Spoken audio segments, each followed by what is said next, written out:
प्राकृतिक पर्व सरहुल की ढेर सारी शुभकामनाएं। हैप्पी सरहुल सभी को।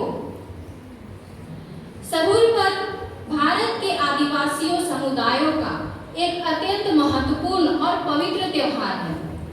यह पर्व चैत माह के तीसरे दिन जब साल पेड़ में नए नए फूल पत्ते आते हैं तब मनाया जाता है। सरहुल शब्द दो शब्द से मिलकर बना है, सर और हुल। सर का मतलब होता है साल का पेड़ और हुल का मतलब होता है पूजा, अर्थात साल का पेड़ों का पूजा करना। साल का पेड़ आदिवासियों के लिए अत्यंत महत्वपूर्ण होता है क्योंकि इस पेड़ में सरगा मां का वास होता है। इस दिन सिंह बोंगा मतलब सूरज और धरती दोनों का पूजा किया जाता है। पूजा का मुख्य स्थल सरना स्थल होता है।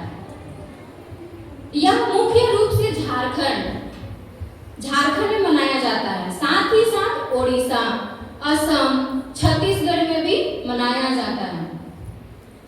यह पर्व खासकर मुंडा जनजाति बाह पोरो के नाम से जाना जाता है, संथाल में बाहा पर्व से जाना जाता है और उरांव में खेखेर बेंजा और खती पर्व के नाम से इसे जानते हैं। तो आइए हम सब इस पर्व को किस तरह से मनाते हैं उसकी छोटी सी एक झलक आपके सामने प्रस्तुत करते हैं। तो इसकी शुरुआत जब सरहुल के दिन होता है उसके एक शाम पहले से होता है, उस दिन सभी उपवास रखते हैं और जो गांव के पहान होते हैं वो शाम में मिट्टी के घड़े में पानी लेकर सरना स्थल में रखते हैं। साथ ही साथ वह तीर धनुष भी रखते हैं। या ऐसा इसलिए किया जाता है ताकि उसके अगले दिन यानी सरहुल के दिन में मिट्टी में जो पानी भर के रखा गया था उसको देखा जाता है।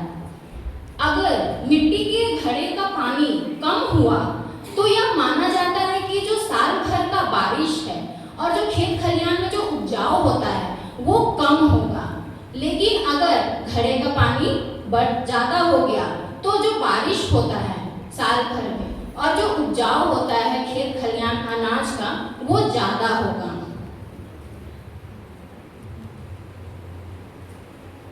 तो इस तरीके से मिट्टी के घड़े को रखा जाता है सरहुल के एक दिन पहले शाम में और ये कार्य गांव के जो पहान होते हैं वही करते हैं।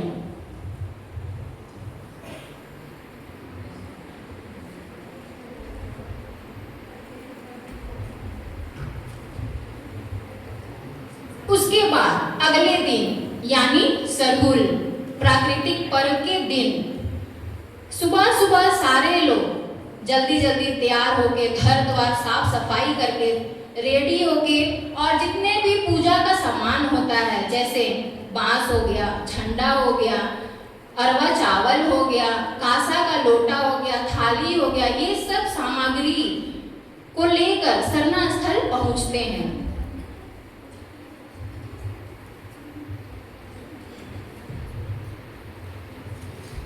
वहां पहान सबसे पहला जो कार्य होता है वो पहान का ही होता है। पहान सबसे पहले जिस जगह पे झंडा को गाड़ा जाएगा उस जगह को पुतनी माटी, सफेद कलर का जो होता है पुतनी माटी से लीपा जाता है।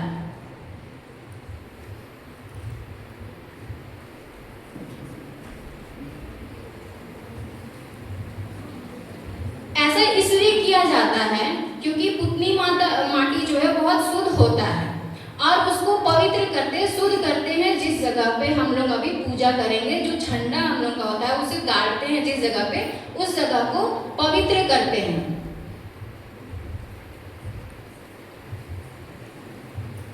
और जिस जगह पे झंडा गाड़ने के लिए कोड़ा जाएगा उस जगह से जितने भी जीव जंतु होते हैं जमीन में जो कई वर्षों से रहते हैं और जो हमारा सरना मां होती है उनसे हम लोग आज्ञा लेते हैं कि उस जगह को हम लोग स्थापित करने के लिए आज्ञा लेते हैं, झंडा स्थापित करने के लिए।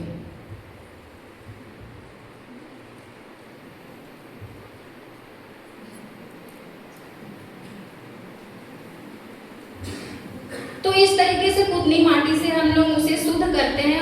उस जगह को।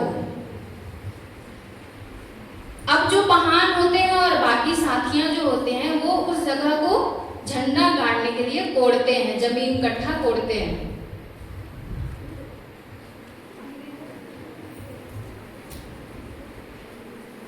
कोड़ने के बाद में भी उस गड्ढे में पुतनी माटी का छिड़काव किया जाता है।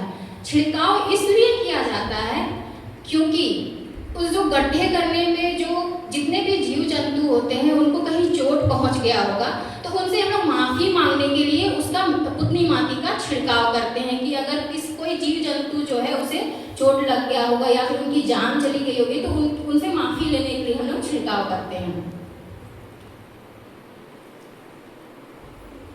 तो इस प्रकार पुतनी माटी का घोल से हम लोग छिड़काव करते हैं और शुद्ध करते हैं। अब इसके बाद जो गड्ढा हमने कोड़ा है उसमें पानी, कासा लोटा से पानी देते हैं और अरवा चावल देते हैं।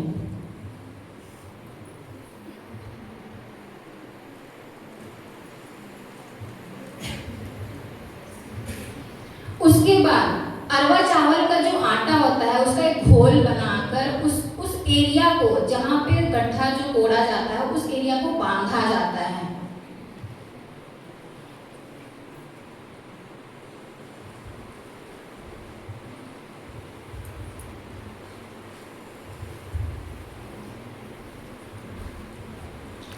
इतना सब कुछ हो जाने के बाद हमारा जो स्थल है वो पवित्र हो चुका है।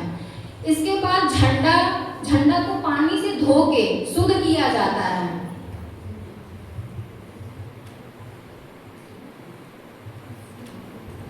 शुद्ध करने के बाद जो हमारा सरना झंडा होता है उसे बांस का डंडा में पहनाया जाता है।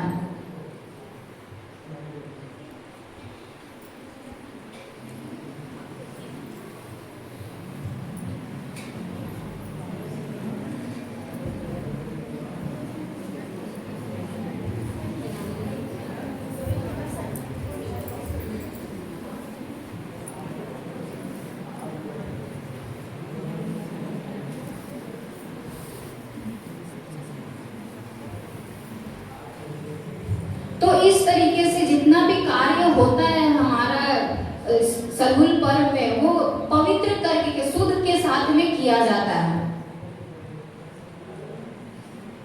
और जो झंडा को जो नीचे में बांधा जाता है वो सामान्य रस्सी से नहीं बांधा जाता है, अरवा का सूता जो होता है उससे बांधा जाता है।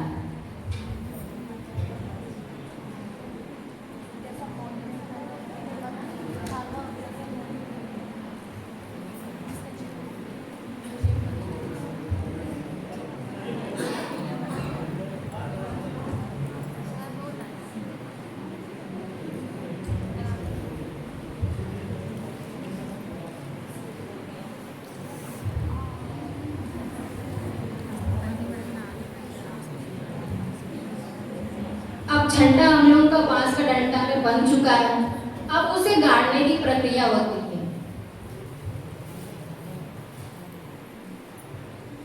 हाँ, गाड़ने से पहले एक रीत होता है जिसमें झंडा के जो नीचा वाला जो भाग होता है उसे धोया जाता है। जैसे हमारे घरों में जो मेहमान आते हैं उसे स्थान देने के लिए हम लोग पैर धोते हैं, ठीक उसी प्रकार हम सरना झंडा को स्थापित करने वाले हैं तो उससे पहले उसके चरण को धोया जाता है।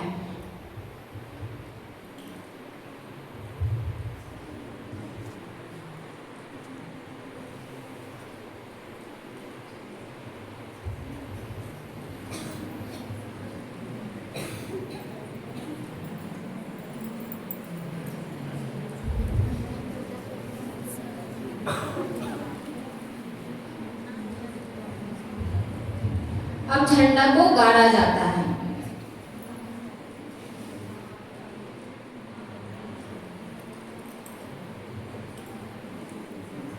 ये जितने सारे भी रीति रिवाज थे, जितना भी अभी कार्य हुआ, ये प्रार्थना पूजा से पहले किया जाता है। एक तरह से तैयारी है ये। बस इतना हो जाने के बाद में पूजा का शुरुआत होता है। पूजा का शुरुआत परिक्रमा से होता है। परिक्रमा मतलब उनके चारों तरफ घूम के परिक्रमा किया जाता है। परिक्रमा करने के लिए भी हमारे भाषा में कुछ उनकी बोली है, वो 2 बोली मैं आप सबों के सामने प्रस्तुत करना चाहती हूँ।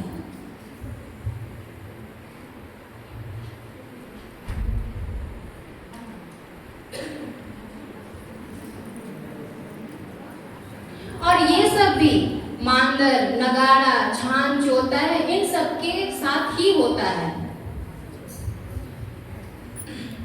बड़ा लगदम आयो, नींदन से वाला नागे। बड़ा लगदम आयो, नींदन से वाला नागे। बड़ा लगदम आयो, धर्मे पूजा। तो ये जो है, इस बोली जो है, ये सबों को इकट्ठा करते हैं कि बड़ा लगता, मतलब आइए आप सभी लोग आइए और जो हमारे सरना माँ जो है, जाला माँ जो है, उनकी सेवा कीजिए, उनकी पूजा कीजिए। इसके बाद एक छोटी सी प्रार्थना होती है। प्रार्थना का भी कुछ बोली हम आप सबों के सामने प्रस्तुत करना चाहेंगे।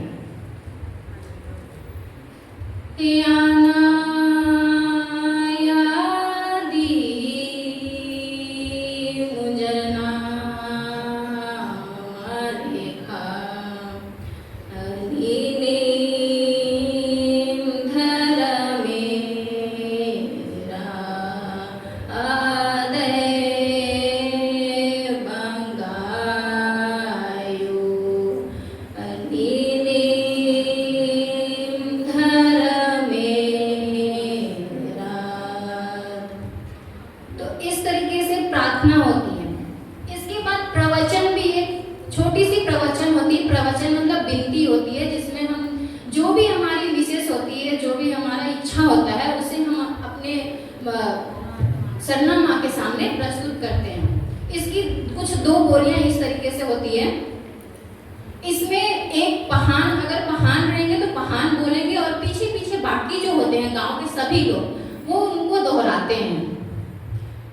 जय धर्म, हे सधर्मे, हे आदि शक्ति, हे चालायो, माँ नींद है, माया अकई रही, नीनी खे बीड़ी बिंको चंदो मन्ने मास सनी कोहा जिया जंतु ए मनवारी सृजन ननर की पोसा पर्दा लग दे आशीष दुआ चिया लग दे।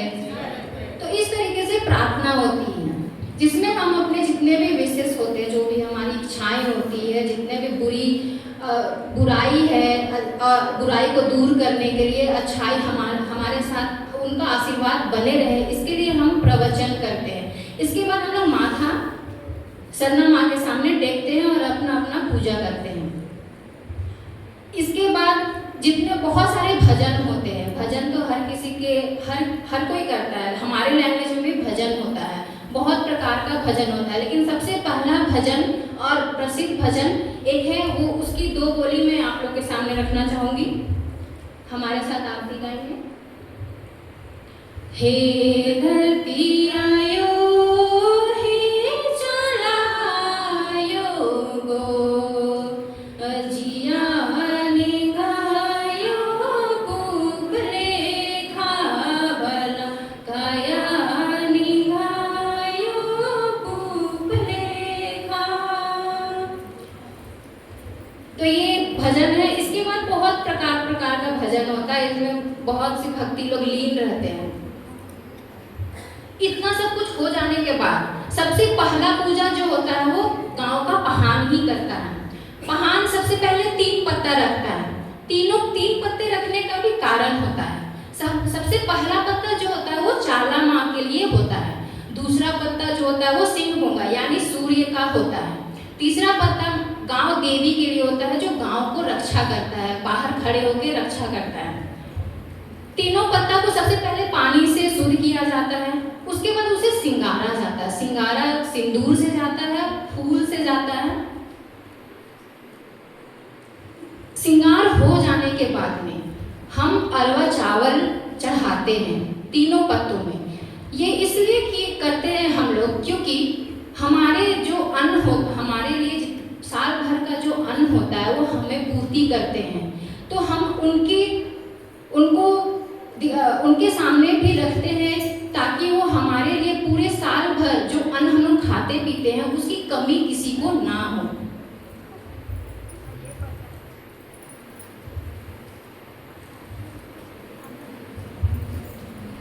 अरवा चावल चढ़ाने के बाद धुवन दिखाया जाता है।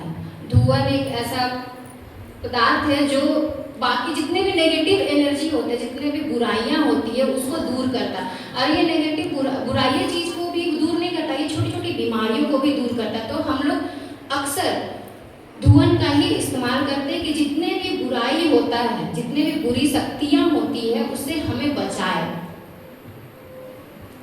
अंत में हम पीने के लिए पानी देते हैं, वो भी पत्ता का एक ग्लास टाइप, कटोरा टाइप से बना के, पत्ता का बना के उसमें पानी पीने के लिए देते हैं।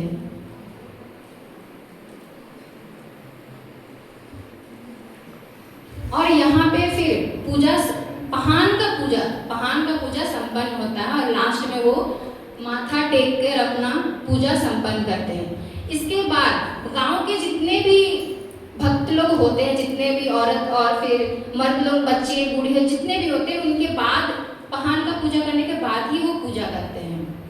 तो बारी बारी से सभी गांव वाले लोग पूजा कर लेते हैं। और इसके बाद फिर जो हमारा मेन होता है, जो हम लोग सरहुल मनाते हैं, साल का पेड़ का फूल का, उसकी बारी आती है। वो पहान जो है सूप में लेके, बांस का सूप में साल का पेड़ का फूल लेके सबों को बांटता है। ये खुशियां मनाया जाता है हमारा नव वर्ष का।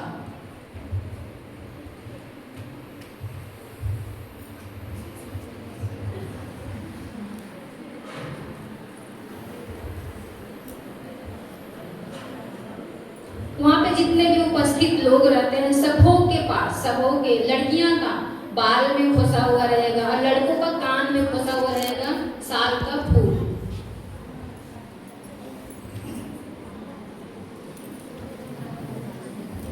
हाँ, और लड़कियां जो है या औरत जो होती है वो घर ले जाने के लिए भी हाथ या कोई बर्तन में नहीं ले जाती है। वो अपने साड़ी के जो पल्लू होते हैं उस पे वो झोंक के, जैसे पहान देगा तो उसको वहाँ पे झोंकती है और फिर वो घर ले जाती है और घर में भी पूजा करने में इस्तेमाल करती है।